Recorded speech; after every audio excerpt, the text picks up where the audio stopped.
Hey guys, what's up? It's Danielle. So for today's video, I'm going to be taking you through my 3-year Wellbutrin update, and I would like to throw out a couple of disclaimers to start.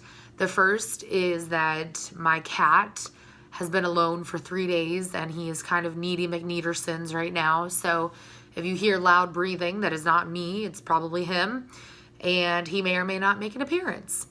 The other thing is you will probably hear my air kick on and off. I apologize, but I'm not going to die from heat stroke, just so you guys don't hear anything in the background. And the last thing, I am not a medical professional. I am not a doctor. I do not have an MD. I did not go to medical school. So don't be offended if you ask me a certain type of question and I tell you to go ask a real doctor. I am purely speaking from my personal experiences, and everything that I'm going to tell you is true. So, I guess I'll just get into it. I'm going to try to make this as fast as possible while also, being thorough. So, just to start off, in case you have never seen any of my other Wellbutrin videos, I was first placed on Zoloft at the age of 19, started on 150 milligrams, moved up to 300 pretty quickly because I really it was kind of one of those situations where, the rise was really quickly, but then the fall was just like, so very, very quick to go back into the darkness. Then I was placed on Prozac and I pretty much had the same thing happen. So then, back in 2016, I was actually placed on Wellbutrin because not only, do I have major depressive disorder, but at that point in time, I was severely morbidly obese. Now I'm only technically classified as obese, so that's a good thing. I'll get into that in a minute. But I basically needed something that was just, going to help with my depression, but also help me to lose weight. And that's kind of where Wellbutrin came into the picture for me.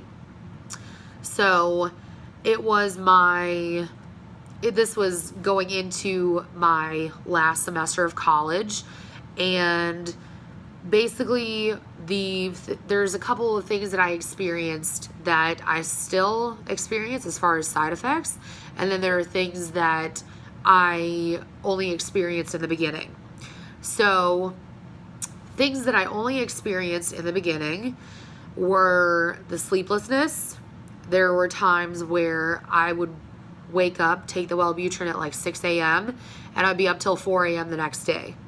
So this kind of proved to be beneficial for me, seeing as how it was, my last semester of college, because I was writing like 25-page papers and all that kind of jazz. But I just remember all the time being like, this is kind of like torture, because sleep is, particularly for me, where I'm just able to recharge and I don't have to think about anything because, good old anxiety makes you overthink everything. So that was the first thing that, hasn't stuck around, thankfully. Otherwise, I would probably be even more irritable than I am now, which is not a whole lot, but it can be. So the next thing is I had kind of an aversion to sugar, like sugary foods, sugary drinks, whatever. And the cravings, I would have to say, definitely subsided. Not enough to the point where it still stuck around, but it was pretty significant because I was actually able to drop like 20 pounds within, I want to say, maybe the first 2 or 3 months-ish of taking Wellbutrin. So just certain things like that. And also, it did curb my appetite, so that did help as well. Now, side effects that I've had that have stuck around, First one is an aversion to salty foods. Now, it's not all salty foods, but it's a lot of them. For example, I tend to stay away from stuff like Cheetos, and there's a lot of chips that I can't eat just because I start feeling sick from all the salt. So it's just interesting to see how, you know, it's affected me in that way. And I'll be completely honest, I'm not really sure if this is a, you know, part of the Wellbutrin or just part of eating a little bit healthier, but I have an aversion to like super fatty foods. I tried to have bratwurst, and long story short, I almost felt like I was gonna barf. And yes, it was thoroughly cooked and all that. It just, for some reason, couldn't do it. So, tend to have an aversion to certain foods, but particularly salty foods, like super salty ones. So, let's see. The next one is I have super itchy ears, and that is because I personally think that Wellbutrin really just dries out your body. Like, it just dries the hell out of it. And I say that because not only are my ears dry, but so is my mouth, and this, like, my skin, like from my neck up, if I don't keep it properly hydrated and if I don't drink enough water, I end up breaking out like instantaneously. So that has definitely been the most annoying part of this, but it's something that I continue to deal with just because I would like to, you know, have some stability as far as my medications are concerned. And, you know, I don't want to have to keep like changing them out. So that is pretty much everything that has stuck around as far as side effects are concerned. Just want to throw something out there though. Everybody experiences something different, so you may or may not experience like the nausea that I've heard about, or you might have some of the symptoms that I just shared with you guys. It really just depends. Everybody's body is different, and pretty much you will not know how it affects you until you actually take it. So if you're gonna ask me, oh, am I going to get the itchy ears too? Am I going to be nauseous? Am I going to have this, and that?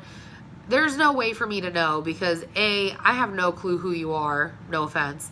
And B, I don't know how a medication is going to affect your own body. Like, I'm not any kind of a scientist or a doctor. I'm pretty sure I mentioned that in the beginning.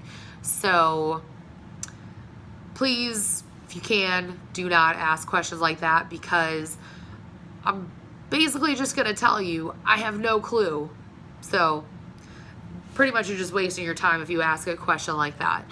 So moving on, I'm going to pull a couple of frequently asked questions that I get a lot from the video that I posted last year and also from like DMs that I get on Instagram. So the first one is, how long did it take to kick in? I'll be completely honest, I do not actually remember this. But, excuse me, what I do remember is that it wasn't like the Zoloft or the Prozac where it just like hit me and then it's, you know, just tapered off and I basically fell back into the darkness. With this, I feel like it was like steady incline and I've kind of stayed at the same spot ever since. So pretty much what I like to tell people is anywhere from 1 to 3 months is when you're going to feel the full effects of it, just because your body needs time to adjust. And, you know, it's like that with any medication, not just Wellbutrin. So just kind of keep that in mind. Excuse me.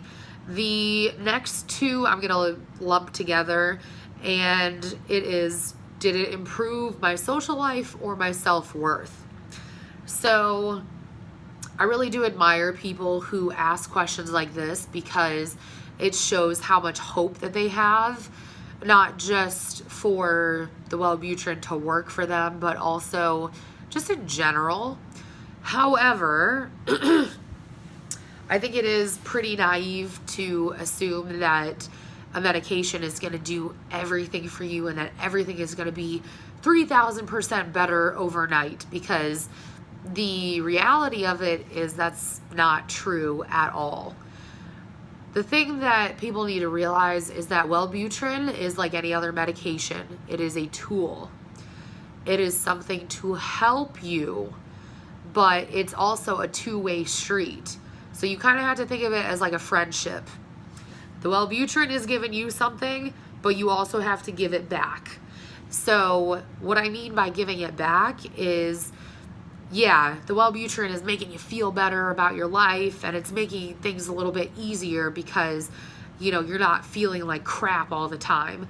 But what you need to give back is you need to be self-aware. You need to be aware of things that you need to work on and how you can improve yourself. So it really just is a tool at the end of the day. It is not the end all be all. It is not, something that is automatically going to make your life amazing at the snap of a finger. It doesn't work like that. I wish it did, because then I wouldn't have to work as hard as I do, but it is how it is. So as far as self-worth is concerned, I would have to say the same thing. Now, I will admit, though, it has helped my social life, but not in the way that you think. So as we all know, part of being depressed is having an extreme sense of irritability, and I'm totally guilty of this. You ask anybody I went to high school with, and they would be quick to call me a bitch. A lot of that was, again, my irritability poking through. I have yelled at people in the past for walking too slowly in front of me. I have barreled past people because they were walking too slowly. I have openly yelled at people who were trying to sell me stuff and trying to sell stuff to my mom before on the street. It's not good. Let me put it to you that way. It's not good. So after being on the Wellbutrin, I've noticed that I am a lot more calm in that sense. And, I think people, not everybody, but certain people appreciate passion if you have it. But nobody really likes to be around anybody who's irritable. So in that sense, I guess you could say that the Wellbutrin has helped with my social life, because I'm not 100% irritable anymore. It's more like 20% now, but I have a lot more patience now than I did before. So I think just that in and of itself has really helped. Okay, so the next one is, did I feel more joy with the Wellbutrin? This is kind of like the social life and the self-worth question, where it really just depends on you. Again, the Wellbutrin can only give you so much. You have to do the rest of the work. And particularly with joy, that is something that has to come from within. That is not something that you're going to find externally. And pretty sure a lot of people will agree with me on that. But moving on. So have I ever felt the need to increase my dosage? No, I haven't. I know how the 150 affects me, and I am comfortable with it, especially at this point. I mean, I'm 3 years in. So I have not felt the need to increase it, but I do sometimes wonder what I would be like if I did. Would I just be how I am now, but just a little bit more put together, I guess you could say? Or would it affect me in a bad way and I would just start spiraling downward? I don't know, but the way I see it is, if it ain't broke. So the next one is, does it help anxiety? I personally do not think so. And wow, I can't even talk, you guys. I personally do not think so, because my job is incredibly stressful, incredibly chaotic, and it was so bad that last year I was having panic attacks, not only at work, but also when I would get home from work. So it was a banner year. Yeah. And I basically had to put myself on an anti-anxiety med just to, like, you know, calm down. So I do take 10 milligrams of buspirone once a day. Technically, I'm supposed to split it in half and, you know, take it like 1 in the morning and then 1 like in the middle of the day, but who has time for that? So I just take it straight, 10 milligrams in the morning, and I feel like that has really helped, but I feel like the Wellbutrin just by itself really didn't. And the reason why I say that is because I have pretty bad social anxiety, so it doesn't do anything for that at all. Okay, so the last one is, was there a honeymoon period? So this is kind of what I experienced on the Zoloft and the Prozac, where, you know, you feel really, really amazing for a period of time, and then you kind of like regress back into the darkness. And I can't honestly say that I have experienced that with the Wellbutrin. From what I remember, it was just like a steady incline. And, you know, I'm still like at the top. It's like climbing K2 or Everest. And then you finally get to the top and you just feel amazing. So I'm still at the top. So, yeah, can't really say that I've had that. Now, moving on, I want to talk about losing weight, because this also seems to be a very big topic, just, you know, with people looking into Wellbutrin. So to give you guys a little bit of background, I've struggled with my weight my entire life, and I was bulimic in high school. I became a binge eater in college, and to be perfectly honest, it was a way for me to feel better, because I had a lot of shit going on and very lonely person. Maybe a lot of that is just because of myself, but I have to admit, I don't think it's all because of me. But anyways, I ballooned up. I'm not going to disclose what my weight was, but it was significant enough to the point where I was borderline pre-diabetic. And the doctor that I went to, when I saw her, that was when I was put on Wellbutrin, because I was considered severely obese. Like, I think I was like at, what, morbidly obese? Or maybe it was severely morbidly obese. One of those. It was no bueno. Let me put it to you that way. So in the past 2 years, I have dropped 4 pant sizes, and I've managed to keep off 80 pounds. Now, a little bit of a disclaimer for you guys. That was not all from the Wellbutrin. Because like I said, my appetite being curbed because of the Wellbutrin, that dissipated. So I was kind of left to my own devices.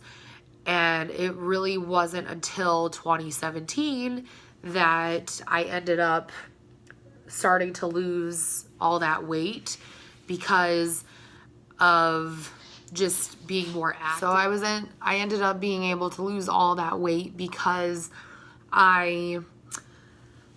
basically it was because of the job that I had. I was on my feet a lot more, and I was actively trying to eat healthier. So, you know, that was part of it. But what has really been the catalyst in all of this is the job that I have now, where I pretty much walk 5 miles a day, at least 3 days a week. And I guess I burn enough calories doing that to the point where it's really increased my metabolism. So I have been able to just keep dropping the pounds and, you know, keep dropping pant sizes like that. I'll be honest, I've kind of plateaued in recent months. So I'm working on trying to, excuse me, not only recover from my binge eating disorder, but also to continue to, you know, have my weight go down. So I would definitely have to say that it is not, you know, gonna help you lose weight and keep it off long term, because at the end of the day, it's really up to you. It's up to what you choose to put in your mouth, and it's also what you choose to do with your body as far as workouts are concerned. So just throwing that out there. I walk up, I don't even know how many flights of stairs a day at work, and thankfully, because I'm fat, still, I end up burning pretty much the same, if not more, amount of calories when I'm active as I do when I'm resting. So it's very, very fortunate for me, but like I said, I've been plateauing, so I'm actively trying to work on improving that. So anyways, I want to leave you guys with a couple of different things. The first is, please, like I said before, don't expect this to be the end all be all medication for you, because in reality, it's not. You're still going to have your good days. You're still going to have your bad days. It's depression. You're not just going to be like everybody else. You're not just going to be feeling completely normal all the time.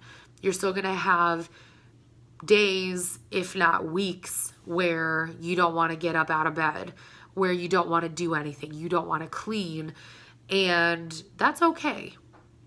Everybody likes to say that, you know, oh, you shouldn't let it get to you, you shouldn't let it affect you, but you know what, the reality is that it does affect you, and it does get to you, no matter how hard you try not to have it get to you. So just, I would have to say, roll with it, you know, ride out that wave and just try to come back from it as best you can, because you can't really control that. So that brings me to my next thing, which is, if you have somebody who is criticizing you for choosing medication or anything else that you want to try in order to make yourself feel better, you need to tell that person to shut the hell up. The last thing that you need when you are trying to improve yourself, especially when it comes to your mental health, is somebody who is constantly criticizing your choices. They may not agree with your choices, and that's fine, but they should still respect why you picked something. And I'm not saying that you have to be choosing Wellbutrin or some other kind of medication. Maybe you just want to do therapy, or maybe you just want to try figuring things out on your own. That's perfectly fine. Maybe you want to be like my dad and just exercise a lot. He runs like 20 to 30 miles a week.